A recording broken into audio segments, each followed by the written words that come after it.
Mchezo unaendelea KMC Complex, mchezo wa KMC dhidi ya Simba Sports Club. Licha ya KMC kufunga milango kwa dakika nyingi kweli kweli, lakini dakika za mwisho wamepigwa msako wa maana kweli kweli, ambao umefanya mnyama Simba kupata goli la uongozi. Lebase Gweye ni mali kweli kweli, bonge moja la kombora likaenda kudunda karibu na golikipa kashindwa kuokoa mchomo huo, na mwisho wa siku Simba imepata bao la kuongoza kutoka kwa usajili wa Lebase Gweye. Bila shaka usajili huu ni miongoni mwa usajili bora na ambazo zinakwenda kufanya vizuri kwa haraka zaidi kutokana na uwezo anaoonyesha Lebase Gweye kwenye mchezo huu wa leo. Bila shaka mnyama Simba kama atakomaa vizuri kweli kweli anaweza kupata magoli zaidi na zaidi, kwa sababu anashambulia sana.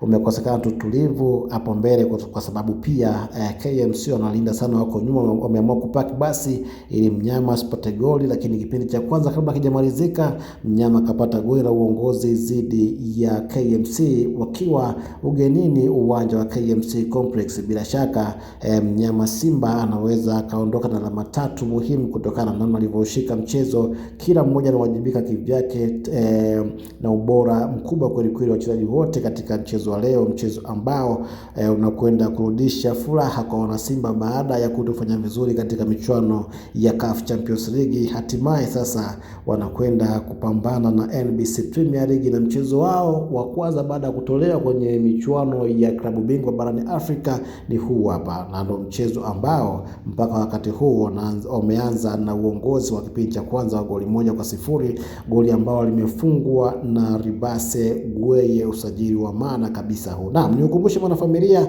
kama ni mara yako ya kwanza kutembelea channel hii, usisahau kusubscribe, kulike, kushare na kucomment ili uwe kwanza kuzipata taarifa zetu.